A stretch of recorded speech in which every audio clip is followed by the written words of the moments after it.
So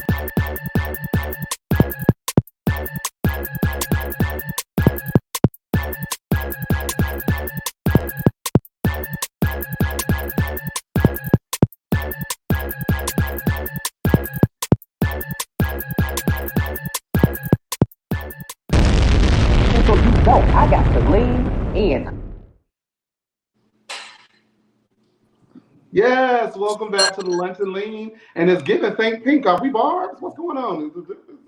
Are we what? Hell, Not Barb's, not me. Not boy, me. Not me. Not me. Not me. you almost let me click that damn X. No, please, Okay. we need you.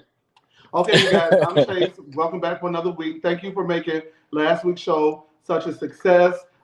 We appreciate everything. I want to welcome on this week, welcome Antonio. You know, you guys see Antonio in Atlanta, right now, currently Atlanta, but of course you'll be seeing him on the shows coming up soon. They're not here yet, so I'm not going to say which ones, but you'll see.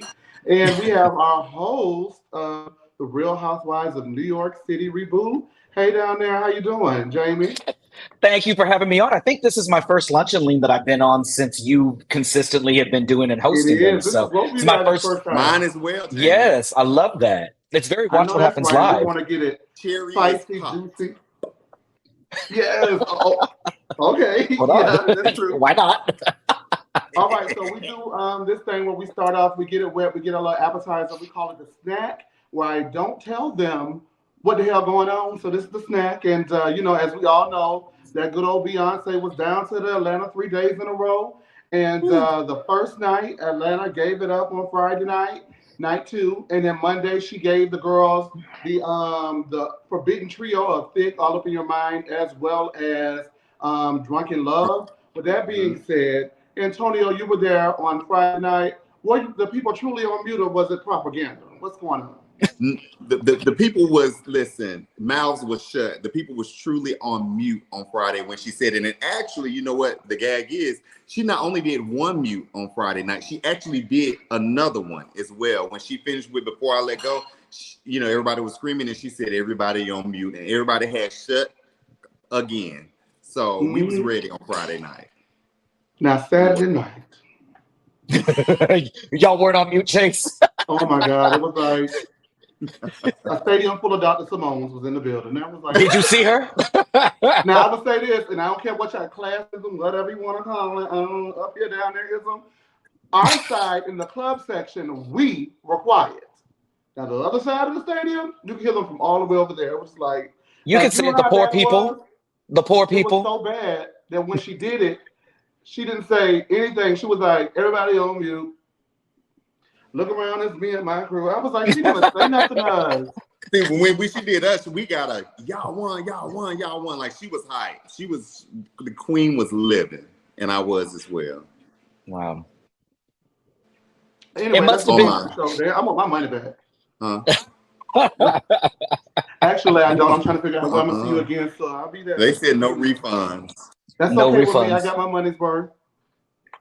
I did get my money's worth. All right, you guys, we're gonna go ahead and start right on with the show. And I have another topic that I didn't tell these guys about, but it is so pressing. I'm gonna go ahead and bring it up. We're gonna go ahead and move quickly into it. The first topic is Demisio, a fan of the show, wants us to mention Beverly Hills. Real Housewives of Beverly Hills. Now that we're moving on from that, we're gonna go right on. No, I'm sorry. Demisio, we're going to have a Real Housewives of Beverly Hills special for you on the next Lunch League because we know you love the Beverly Hills Housewives. Demetrio asked about that. I was like, what's going on with Beverly Hills? Like, nothing's going on. We don't got a trailer. We don't got no leaks. Like, what are we saying? I love you, Demetrio, but friend, what are we doing? You know what? I'm going to do a special report. I got something for Demetrio. We got something for you, Bookie Dude. Now we're going to move on to the next one, okay? And that is going to be that Jen Fessler had an event last night, and all of the Real Housewives of New Jersey were there. And I love that because even though I don't want the same cast, hopefully this feels like the wrap-up season, as we keep saying for the last 5 to 10 years now. Is this one going to be a wrap-up season? Is this one going to be a wrap-up season? But there's so much tea coming from it, and I heard that a lot of girls are getting wrapped up, so we're going to get right into it. The first thing I want to mention, though, is that it looks like we have new cast members as they have integrated Latina and Black women into the cast. Maybe. Come on, Erica Mena. I love that. Erica Mena Gorga. What did you guys think about her look last night? I actually love the pants. So now I like her actual outfit. Yeah. Her hair looks Yeah. good. Makeup looks good. But that skin color, baby. Yeah, she's a bit dark. Like, I need y'all. yeah. The energy y'all gave Miss Pearl last week, I need y'all to give to Miss Gorga. Give that to Miss Gorga. Danielle Okay, looks what so about good. Danielle? You know what, Antonio? I'm gonna get this. Like, I like to see a girl go from their first season and then in their second season they kind of come back and they kind of start off really good. From the looks of this, she is starting out really good, and her shorts don't look like they came out of a dirty hamper. Jamie. I think she looks good. Like Antonio said, we always see in like season 2, the paycheck's a little bit bigger. They splurge a little bit on some glam. But I think she still looks the same, just maybe a little more like refined. Like her taste level is a little more clean, a little like this just gives really classy, really like I love it. She looks so good. Danielle's a pretty woman, regardless if she wears wrinkled ass blue jean shorts. But she looks so good right here. And Jersey is not known for fashion in any aspect. I love it. I want to say I love it. She looks more Real Housewives of New Jersey instead of Jerseylicious. That's what she was giving last week. Very that. Perfect explanation. Who is this? Whose face is this? Bitch, now, but this is so tacky. She looks like, do you remember when Shannon dressed as Miss Roper that season of OC and she had it's a Jen Fessler party. The bottom half of it. If she really done winning, this is definitely, I'm sure, a filter. But if she really had went and kind of got this done, I legit, I ain't even gonna lie, y'all, I would not be mad at it. The bitch is, I didn't mean to cuss. She is pulled up and snatched. Yeah, I don't even really care. I wish that on the dress I had a little bit more side boob, but as far as like that snatch back pony, all of that, I'm living. Oh, absolutely. Her new hairline looks really, really good with that ponytail. Oh my god. That's a good choice of filter. Jamie, what do you think about Sarah Jakes? Look at Sarah Jakes Roberts. I got the wrong two people on the show this week. This is my good Puerto Rican prima. I expected her to come in and just be like, Castillo. We're here to talk about this Castillo.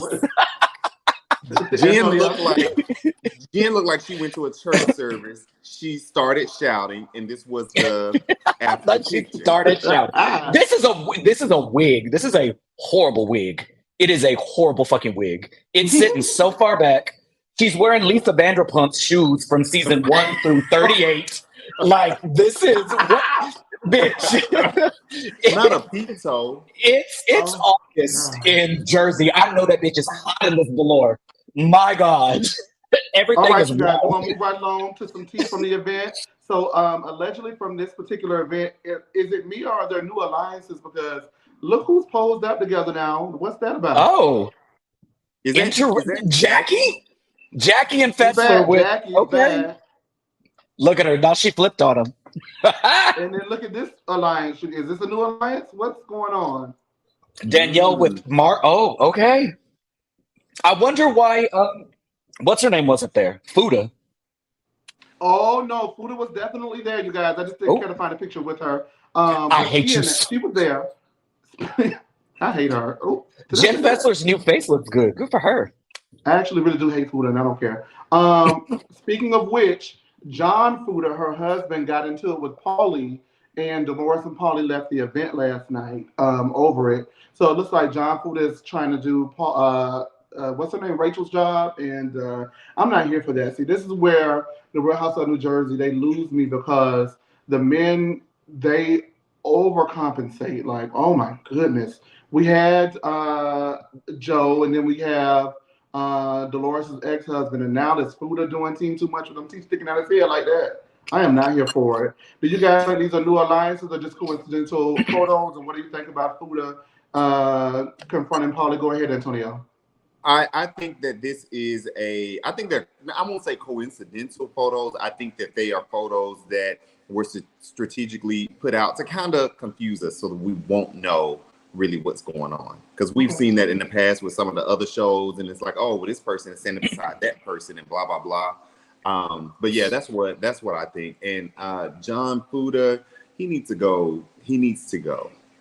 I'm like, when the husbands get so involved, it's a bit of a turnoff. And he even was doing too much for me at the union. So at the down to the union, he probably felt like he really needs to lay it on, and I ain't with it. I do hope that they went ahead and took a little piece of his rib and put it in Rachel Fuda's nose to make her nose a little bit bigger and a lot more stronger. I don't like this show. Yeah. Jamie. Now, y'all know I enjoy Fuda. I think Rachel came on. Here's the thing. Jersey has always been different from any other franchise because the men genuinely have a connection, and so they fight. Like, that's special to Jersey. However, I'll allow John Fuda getting in bitches' business one season because we remember Amber Marquise and her husband, how that man was in every single fight, and it got old very, very quickly. So it's a fine line. Like, don't be Joe Gorga. Don't be the Marquises. Like, come in, get involved with a little bit, but stay away from the women's stuff. If him and Pauly had an argument based on something that was between him and Pauly, cool, great. But John Fuda seems like he would be really quick to speak his mind on women's business. And that's where we need to draw the line. Women need to be in women's business. I like authenticity, but he seemed to me very thirsty. He had a manila envelope. Nothing came out of the envelope. There was nothing in the envelope as far as I'm concerned. He lied on his ex-wife. She's going around telling everybody that, he got some alleged, underhanded, unscrupulous activities that he's participated in. And I hope that Pauly hit him with it, or somebody hits him with it. Fight back. Don't just let this man with them teeth bite and run all over you. Anyway, we're going to move right along to our next. I don't like him. Ugh. We're going to move right along to our next. Oh, I don't like him. Ugh. And going from one person I don't like to another. What is up with that today? We're going to go from one person that I don't like to another. And, three people I don't like. Wow. Jesus, my God. So the after show this week, they have made headlines because this is the most compelling thing to come out of this season of the Real Housewives of Atlanta. And it was that allegedly Sonia and Marlo told Kenya that Martell, who is the boyfriend of whatever he is, to Sheree Whitfield, did not pay for the birthday dinner and was going around, and I said dinner because he was going around asking and begging people for cash apps. My God. That is highly embarrassing, okay? So that unfolds at the after show, and they talk about it. Production was trying to wrap it up and not give us a good argument, so we're going to get into that too. But Sheree is of the mindset that no one's man has ever paid for her. And since no one brought her a gift, no one should expect their meal to be paid. The relationship was too new for that expectation as well. Sonia said, it's customary for people to pay for the entire party. So that was an expectation. It was not a demand, and she did not mind paying for her own meal. But certainly Aaron has offered to pay, and Todd has definitely paid for them on more than one occasion. And so before I turn it over to you guys, I am going to actually go ahead and give a quick little opinion on this. And here's what, right? I was raised in a household where my mom and, her husband have paid for everything. So I feel that if you are at that financial level, you can pay for everything. That's fine. I agree with that. And if you're on a level like this is the Real Housewives of Atlanta. He's certainly on television. No one, bats an eyelash at those type of things, right? So I think that if we take into account where they're supposed to be in the areas that they put on weekly for us on television like they got it, then I'm sure everyone who actually has it would assume that you do too. Catch that dirt. With that being said, Jamie, do you have any thoughts on whether or not they were wrong for assuming that they would pay, or this whole incident all in general? This is literally that Twitter discourse of who splits the check, who pays for who. It's this Twitter discourse brought to life. So it's one of those things where we know Martell does not have the means. Martell got famous on a show that just showcased regular ass people in Huntsville, or he's not a financially super uber successful rich person. And it's safe to assume Sheree is not either. So this is the thing that has gotten so far away from what Housewives originally was created for. Because we have a bunch of broke people that are asking people for Cash App for a birthday party. So if you are throwing yourself a birthday party and inviting people, the expectation is that I'm going to pay for my guests, particularly if your man is doing that. Now, if it's a small dinner, like I'm getting some friends together and we're just going to go grab dinner, that's different. Like everybody's kind of like on your own thing. But if it's a full ass event where I'm inviting a guest list, like, baby, that's like throwing a party for an anniversary and then asking everybody to like chip in $50 to help cover the cost of liquor. Like at a certain age, at a certain stature, you just don't do that. And I think the conversation stemmed from because didn't Sonya ask, like, he didn't even pay for you. Like he was struggling to pay for you. Did he pay for you? And I think that was the bigger thing of like, girl, he didn't pay for anybody. And you know, Sheree, listen, you know, Sheree loves to gloss things over and pretend like shit don't bother her, but she was embarrassed that man had to beg people for cash. Antonio? Yeah, I that was crazy to me. I mean, because even I don't know what he has, but he's been on TV, even if they're not paid close to what the Bravo pays the Housewives. He's been on TV now for years, and he's had success beyond that, and even prior to that, they were doing what they do in Huntsville. So I feel like initially I was thinking like, okay, well, they were in Nobu. I don't know how big the party was, but it was a very small party, and the bill came to $1,500. Sheree A walks around with $8,000 to $10,000 Chanel bags, and she got wearing $8,000 Louis Vuitton sweaters and Balenciaga and whatever other designer. You invited these people. You are the celebrity, and the people, as she stated, people show up for Sheree. Pay for them people dinner because they did show up for you at the last minute. Not only that, you was doing all of that for $1,500 when you just in your confessional said Drew was broke because somebody was suing her for $1,000 and she was taking it to court. So what now? And then even when to take it a little bit further, I'm glad that Sanya kind of stood her ground and said what she had to say, even though they tried to box her out and overtalk her or whatever. I personally think production wanted to stop it because it's like, oh, wait a minute, y'all ruining what we got going. Like, this is y'all our alliance, y'all our three, y'all are our trio. So we want to make sure that y'all don't have any type of hiccups. I think that's why. Because why would you want to stop that? And it's good when the season has been so lackluster. I think they wanted to save it for the union. They wanted to save the fight for the reunion. I can see that. But it's the thing, like, and you can tell, like, Sonya was right. Had that been her man absolutely would have footed the bill. He gives off that kind of energy of, if I'm having something for my wife, I am taking care of that for my wife. Todd would do the exact same thing. Hell, Greg would do the exact same with Nene.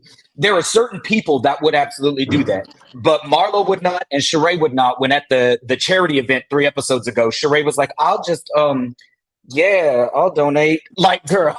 And had there been anybody else, Marlo would have. Had there been anybody else, Marlo would have ran them low. Husband, boyfriend, or whatever.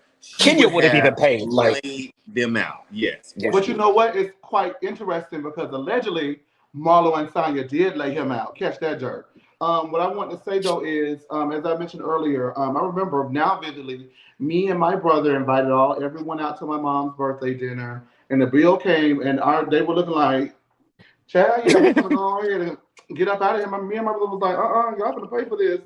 And her husband, rest in peace, at the time, pulled us to the side and was like, "That's not how we do things. You invited them, you pay." And we was like, "Well, we not there to do that yet. And if we would have known that, we wouldn't have invited them." So he went ahead and paid it. He paid it. You know what I mean? Yeah. You know what I mean? Listen, one of my good friends celebrated his birthday in Mexico last year, and when it came to his birthday dinner, and he wanted people out. Guess what he did? He paid for everybody food. Yeah. When I went to the Bahamas and we was by the beach eating food and whatever else we was doing for my birthday, I paid for everybody food. Yeah. Listen, I think when you get to a certain point, I'll pay for a whole lot of drinks and I'm gonna pay for some shots. I'm not financially there yet to pay for y'all dinner, but it's me, darling. When I get there, I will. If it's like a small group and you kind of know, you can anticipate what the bill might be. That's a little bit different. So I get it. Or if I was like a prefix dinner, then yeah. I got time. You know, I know what I want to do. I'll pay for that. You know, I don't mind paying in general at all anyway. It's just, you know, some years you're high, some years you're low. And I Yeah. get that they may have been on the low, but they put out airs like they high. If those are really your friends, then your friends may know your situation. They don't have to necessarily know details of the situation. But we know, Martell, that you went through a divorce, and that Belle is the brains behind the outfit allegedly, and got all the coins, and is doing well in business, and you struggling down there in Huntsville. So you're giving that thing out to multiple people down all around reality TV in Atlanta and in Alabama, allegedly. I don't know if that's true. That's just what the streets say.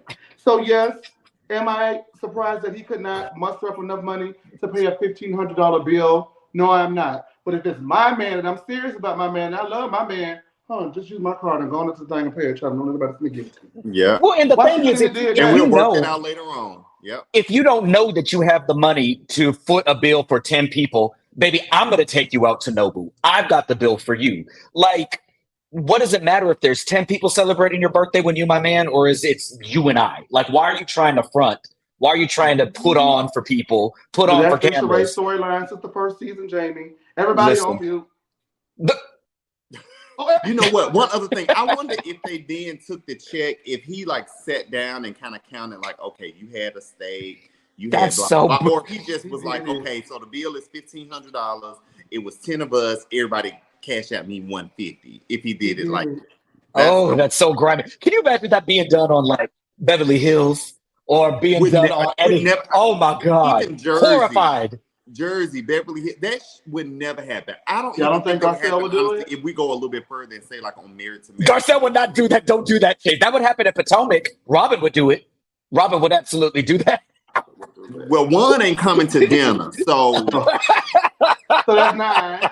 That's what they pay for. That's 9 people. But then again, you know, you guys, before we move on, I just was thinking to myself, you know, like, you know, that has definitely been Sheree's storyline. And, you know, nothing ever makes sense. It's Sheree. She scored 34 points down to the Family Feud on the... So mad at her. Jesus. Because the questions were, like, legit easy. It was so easy. God bless her. She does not deal well under pressure. It was one... She's gorgeous. It was one that really, like, about you rent a tuxedo, what's coming with the tuxedo or something like that. She said cummerbund. People, you know, people now try to take it and make it fashionable, but that's not... Typically, when you go and rent a tuxedo now, that's typically not what comes with it. You need, the main thing is a jacket to make it a tuxedo. You need the jacket. Mm-hmm. You know, I'm thinking like a tie, something. They could bow tie, any like pocket square, fucking handkerchief. Like Sheree said, so many things. Cummerbund. Cummerbund. I thought you were gonna say spring, summer. I know it was meant. Honestly, it should have been to me, Sanya and Kenya to do that. Now Kenya still knocked it out the park. She got 160 points by herself. Yeah, but I think had it been Kenya, they would have did better. Maybe even Drew. No, let's not do that. Drew would have did better than Sheree. Let's not do that. I watched the whole episode. Drew wasn't gonna help. And Marlo definitely wasn't no help. Oh my God. Oh my God. Just a bunch of dummies. Marlo got up to the Kenya, the only two. Marlo got up to the podium. She hits the buzzer. He asked for the answer. She said, and she ran out of time. I said, oh my, Kenya wanted to drop dead. You guys talk about this. It's the best thing I've seen all week. And it is very indicative. If you want to know if the Housewives of Atlanta is fake, watch Family Feud and you'll get your answer. Speaking of which, we're going to move right along. So Keke Wyatt is in the new Usher video entitled Boyfriend. Keke who? And Keke Wyatt? Oh my God. That ain't Keke Wyatt, that was Keke Palmer. Baby, this is Keke Palmer. I'm sorry, Keke Palmer. When I think Keke, I think Wyatt. Anyway, so Keke Palmer, and speaking of Keke Wyatt, congratulations on your new show, my sweet baby. Oh, I thought you said another baby. Oh my Keke God, Palmer, another baby. Plays Usher's new boyfriend in the video, Boyfriend. And it coincides with the release that she is officially separated from the father of her child, Mr. Darius Dalton. He states that he has moved on since they're split and has aspirations of becoming an actor, and this is according to People Magazine. The boyfriend video dropped today where she goes ahead and pokes fun at Darius's comments about her being a mother in relation to her enjoying herself while at Usher's concert in Las Vegas. Did anyone get a chance to watch the video? And what do you think about this breakup rollout? Sickening, ning, ning, ning, ning, ning, ning. Who has a breakup rollout? That is cute. I love it. Part of me thinks that this is like marketing for Usher's new single, because like just within a matter of 3 weeks, Usher was like, let's get in, let's make a song, let's put you in the video, let's do everything. But ladies, this is why you don't have kids with people under 25 years old. Like these men, they look at you as, I mean, shit, any men will look at you as property. Keke didn't even do damn nothing. And the fact that on Twitter, people are attacking her saying she needs to keep this business private and she's dogging her man out and doing this. It's like, I'm sorry, were y'all not there when this man took it upon himself at 7:35 a.m. on a Thursday morning to create a tweet shaming the mother of his child? When up until that point, Keke has literally been in the house posting pictures with that baby, being a doting mother. And this has nothing to do with her being a mom. He was mad that she was out looking fine as all hell, and he was not there. He looked at her as a piece of property. And one thing about Virgos, you don't own them. The minute you try to flex on them, they're out, and they do some petty shit like that. Is that my Virgos? I know enough Virgos in my life. Clay, if you're watching, this is right out of your playbook. Clay better be watching. Clay. Antonio? I think that when he initially took it to social media and all that happened, I knew that it was doomed. But I was thinking with this, when he said he's moving on, he's saying he's moving on from the relationship, or he's just moving on just from the situation? The relationship. He said you don't. Itself, I believe. He said you don't have to live. What did he say? You don't have to live in the same house to be great parents or something like that. I was like, oh, y'all broke up. Y'all broke up. Well, she dumped you, didn't she? Hey, Keke fine, so she'll be all right. She fine. I mean, she keep a check. Successful, she rich. She keep a check. She'll be that's fine. Keke gonna be good. Somebody trying to snatch Keke up right now, because Keke gonna keep that little baby weight she got on. She gonna be good. You know who could have paid for Sheree's dinner? Keke.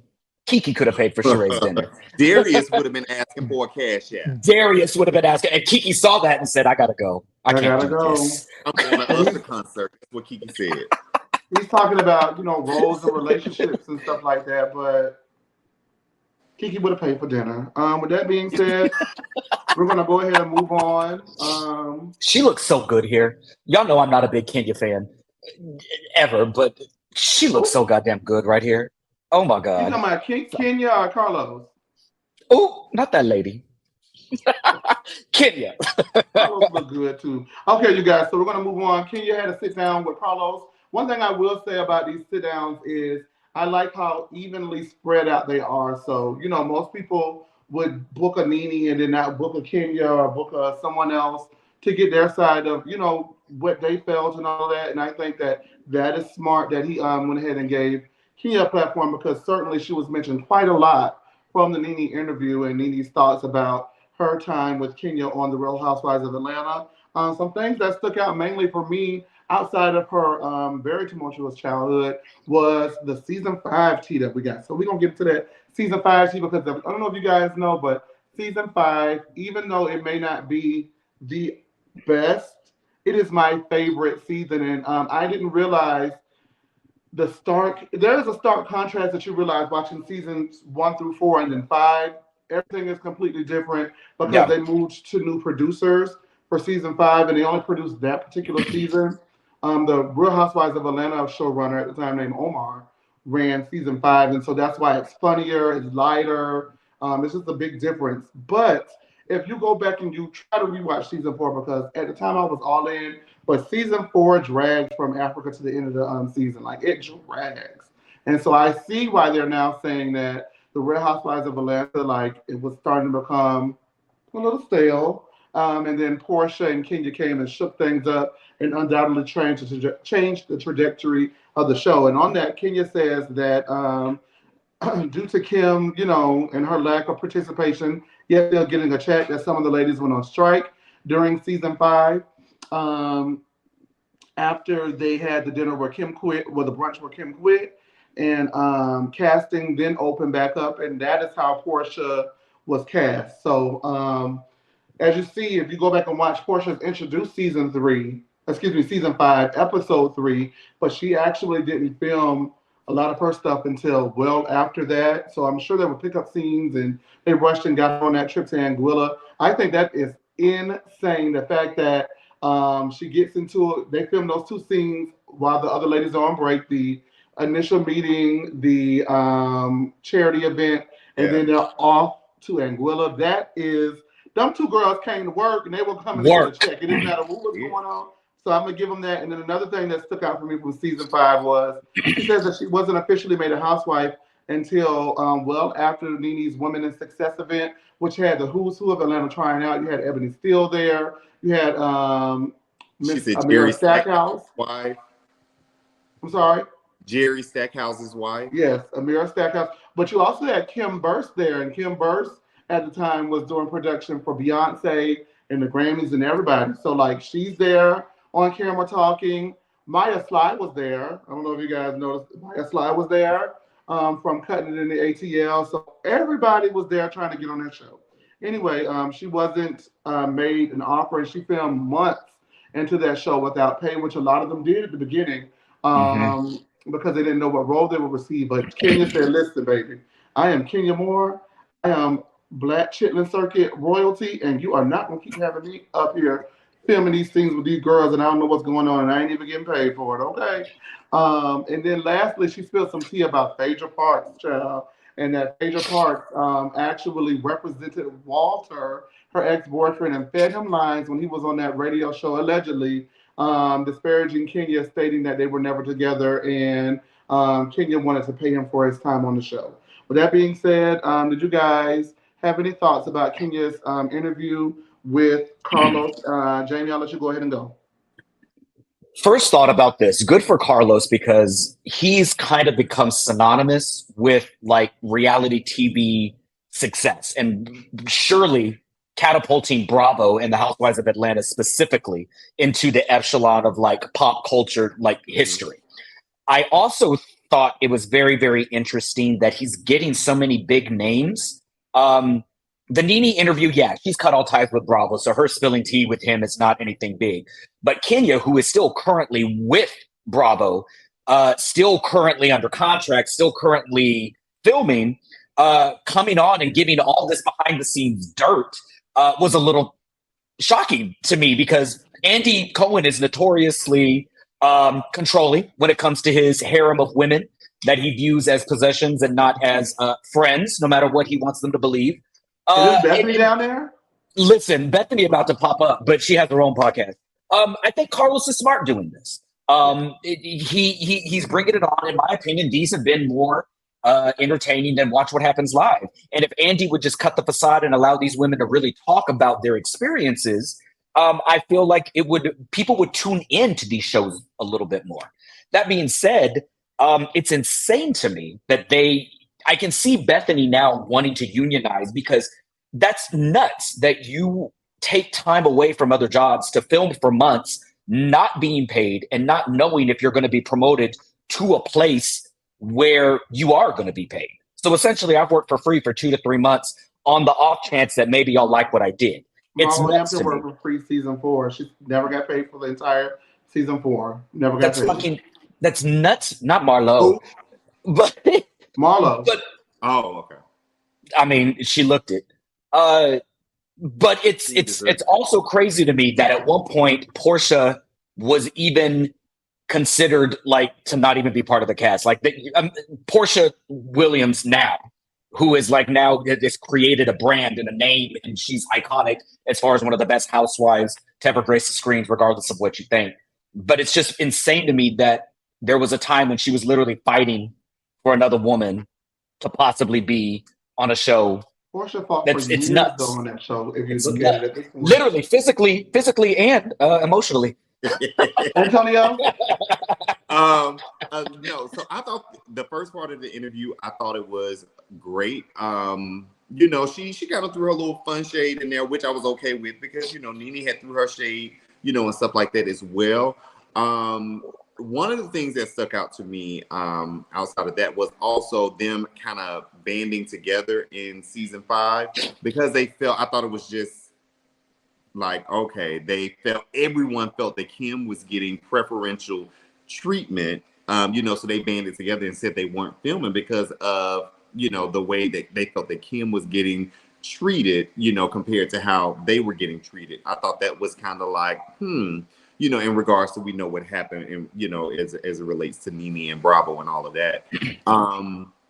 Also her childhood, that is crazy. And it is also crazy that, I mean, we kind of knew Phaedra, especially after what happened with Candy and everything, but we kind of knew that Phaedra was like a, you know, like very sneaky, but I was like, oh, so you really do play dirty, like that you try to play, you know, dirty. That is, I'm not surprised, but I am a little bit shocked that she lied on Kenya for years. I mean, she's an attorney. She's an attorney by trade. They're not noted or to be like the most honest people. And you know what? Another thing is, you can tell that with Kenya and Portia, they knew that they had to work or fight for those positions, because how they came in and what they gave to us season 5 and 6 and all of that is completely different than what the girls are giving to us now. The girls now feel like Kenya said, you know, they'll come in and they already have a contract and they haven't even met them yet. You know, they don't really make them work for it. It's like, you know, these girls feel like, oh, I can come in and I can argue with the big name on the cast or whomever it is, and that's gonna keep me in the door. And it has kind of worked, you know, the last couple of years or whatever. So I think that is true, but I think if Bravo or production is watching, they would kind of get back to really, you know, seeing who's going to be a good fit, because then you have these girls come in and they, you know, you've given them a contract and you put them in with these other girls and they don't go at all. We saw that, you know, Drew's first season and LaToya and, you know, all of that. So I get it. And it is extremely interesting that not only Kenya, but also Candy, they're really, you know, kind of, I don't want to say going against production, but it seems like they are speaking a bit more freely. And I'm thinking maybe it's because of everything that's going on. So maybe they feel a little bit more comfortable with saying what it is that they feel like they want to say without going too deep. Well, I agree with that. Versus them. Go ahead, Jamie, and then we got to wrap out. I was just going to say, like, I agree to an extent. Like, at the early onslaught of the Housewives of Beverly Hills, it was literally the Housewives franchises in general was Wild Wild West. We're testing bitches. We're putting them on the air. We're going to see what sticks. We're now in season 13, 14, 15 of Atlanta. We're in season 13 of Beverly Hills. Like, this is now a machine, right? Production has who they're going to hire in. And I think where a lot of the newbies fail, it's not so much that they're coming in already with a contract or whatever. It's these established OGs feel a type of way that these girls haven't had to come out of the mud the way that they did to fight for their spot. And I get that you feel a type of way, but these girls are refusing to interact with these new girls. They're refusing to give these new girls what they need. But these new girls are coming in saying, I'm trying to create moments. I'm trying to create TV. Sometimes they come off a little too strong, like LaToya did for the first half of hers. But we're seeing this season where Kenya and Candy are literally just like, girl, I'm not doing this with you. I don't know what to say. So at some point you can't. What did the girl do when she came on? She came on to argue with Candy. Right? Yeah. Wait a minute. Okay, that's true too. Both of you guys have points. I want to say though, from watching 14 and 15, I feel that last season, 14, Kenya and Candy were willing to play. Kenya said, hey, baby Sonya, we're in Jamaica. I'm giving you your storyline. I want to tap into my villain bag, and I'm giving you the opportunity to make your mark, to make it make sense so we can do something. Sonya fumbled it. Aaron had to stand up and threaten to kick Kenya's ass to get something out of it, because Sonya was like, girl, I forgot my attitude. Huh? So it's not that they don't want to play ball. It's that either the girls cannot play ball, or when the girls do play ball, they bring football to baseball games like Marlo. Because what the hell has Marlo been on in the first half of the season? So, but But that's also the downside of being a behemoth like Atlanta has been. For so long, Atlanta was the top tier show. You know, Nene and Kenya, Portia, when it hit them, it was pop culture zenith, right? But the downside of it is now production is trying to maintain the heyday, and they're throwing 55 women in a cast trying to see who sticks. And the fans, you're not giving people enough time to really bond with people. You're not giving enough time for shit to go down organically, right? Like this season, I feel it's overcrowded. Get rid of Courtney and her no lips and a big forehead. Get rid of Monietta. Get rid of some of these girls and allow a smaller cast to gel. That is a lot of production's fault, where they're just going in saying, we need new blood. They honestly, if Real Housewives of New York, this reboot is taking off, that is the formula that a lot of these other franchises need, because when you're on for 10, 11, 12 seasons, you expect a certain level of money. And these girls like Sonya, they're coming in working for a third of what it is Bravo is offering a Kenya. You know, so like, I was gonna say, go ahead. No, that was it. Like, okay. you can't sustain paychecks for Kenya and Candy for so long if the ratings are not there. So, baby, we're trying to push you out. Test the girls. Go back to that testing process. Season 8. In this economy? In this economy? People going to work for free in this economy? Well, technically, you know, from what we've seen, the women should kind of be in a situation to where they're not so dependent on Bravo's paycheck. Anyway, I know that's not the case, but you know. Well, but a lot of the rich people aren't signing up for this because their livelihood depends on not being involved in mess. So the Housewives has evolved to mess. I don't know. A day rate, test them out. Not a day rate. If they're great and they do gel, the footage airs. If not, chop them out like they used to do back in the day. With that being said, we have gone way over on our lunch break. And my boss calling me, and I got to go back to work. So with that being said, we want to thank you guys for tuning in. I want to thank Antonio and Jamie, for coming in with us this week. You know, these two are some of the livest wires that we have on the lean. Make sure that you guys tune in to us for the Real Housewives of Atlanta on Monday, Real Housewives of New York on Tuesday, Wednesdays live for the Love and Hip Hop Atlanta show, Thursdays here for Lunch and Lean, and because the Bell Collective is on break for Part A, we'll be back in a couple of weeks for Part B. So look for Bell Collective coming soon, Salt Lake City coming soon, Married to Medicine's coming in November. So we got a lot coming up, you guys. Stay tuned. So tired. With that being said, I want to bid you all adieu, and I wish you more than 34 points for the rest of the week. Have fun. Bye. With that being said, thank you guys for tuning in. Enjoy your lunch. Mwah.